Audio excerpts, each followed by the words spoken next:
மக்களே வணக்கம். D-Track பிராண்டில் வந்து அண்டர் சீட் சப்வூஃபர் நம்மக்கிட்ட இன்றைக்கி ஒரு வண்டிக்கு இன்ஸ்டால் பண்ண போகிறோம். சரி, அதை ஃபஸ்ட்டு எப்படின்னு காட்டிடுறேன்.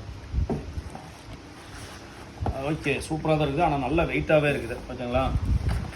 மேனுவலும் புக் கொடுத்துட்றான், ரெண்டாவது வாரண்டி கார்டு கொடுத்துட்றான். அது ஒன்று. இன்னொன்று மெயினாக சொல்லிடுறேன். இது வந்து பார்த்திங்கன்னா 10 இன்ச்சுங்க.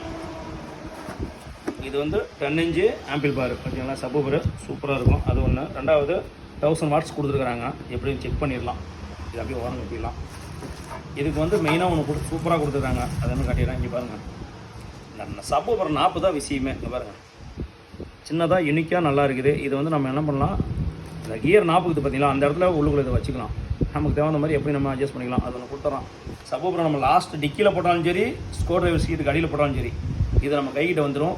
வேணும்னா பாட்டு கட்டுக்கலாம், வேணும்னா சப்பு அப்படியே ஆஃப் பண்ணிடலாம். அந்த நாப்பு ஒன்று, இந்த செட்டப் ஒன்று. அடுத்தது இந்த D-Track பிராண்டில் எல்லா பிராண்டும் போட்டாச்சு. அப்புறம் இதையும் போட்டுவிட்ருவோம். D-Track பிராண்டில் முன்னாடி சிம்பிளை பாருங்களேன், வழக்க போல் கோல்டில் விட்ருக்கானா. ஓகே, இது வந்து 10 இன்ச் சப்வூஃபர் நல்லா வெயிட்டாகவே இருக்குது. ரெண்டாவது இது வந்து மெட்டல் பாடி, ஃபைபர் பாடி கிடையாது, மெட்டல் பாடி. இதுலேயே கொடுத்துட்றான், அவுட்புட்டு கொடுத்துட்றான், இன்புட் லைன் கொடுத்துட்றான். அதே மாதிரி பார்த்தீங்கன்னா ஆட்சிகப்லேருந்து எல்லாமே போட்டுக்கலாம். அதுக்கு தகுந்த மாதிரி பேஸ் எந்த அளவுக்கு உழுவணும் எல்லாமே பவர்லேருந்து எல்லாமே இதிலேயே கொடுத்துட்றான். அட்ஜஸ்ட்மெண்ட் நம்ம எப்படி பண்ணுமோ அப்படி பண்ணிக்கலாம். ரெண்டாவது வந்து ஸ்பீக்கர் லைன்லேருந்தே அதுக்கு அழகு போல் நம்ம கொடுத்துக்கலாம். அதாவது ஆம்பிள்ஃபயர் லைன்லனா ஸ்பீக்கர் லைன்லேருந்தே கொடுத்துக்கலாம். அந்த செட்டப் ஒன்று கொடுத்துட்றாங்க. வேறு எதுவுமே இதில் பெருசாக இல்லை. ஆனால் வந்து நல்லா சின்னதாக சீட்டு கடியில் போடுற மாதிரி கரெக்டாக இருக்குது. இதோட ப்ரைஸ் எனக்கு டிஎம் பண்ணுங்க, நான் சொல்லிடுறேன். ஏன்னா நான் எப்படி சொல்கிறேன்னு தான், ஒரு ஷாப்லேயும் ஒரு டீலர்ஸும் ஒரு ரேட்டு வைப்பாங்க. இந்த ரேட்டை நான் சொல்லி ஒருத்தனால தான் அதிகமாக இருப்பாங்க, கம்மியாக இருப்பாங்க, அதெல்லாம் கிடையாது.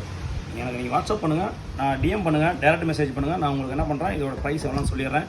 கொரியர் வைக்க சொன்ன கூட கொரியர் வச்சு விட்றேன். ரெண்டாவது நேரில் வந்தாலும் ஃபிட்டிங் பண்ணி தரோம். ஓகே, நல்லா பார்த்துக்காங்க. அடுத்த வீடியோ போகலாம்.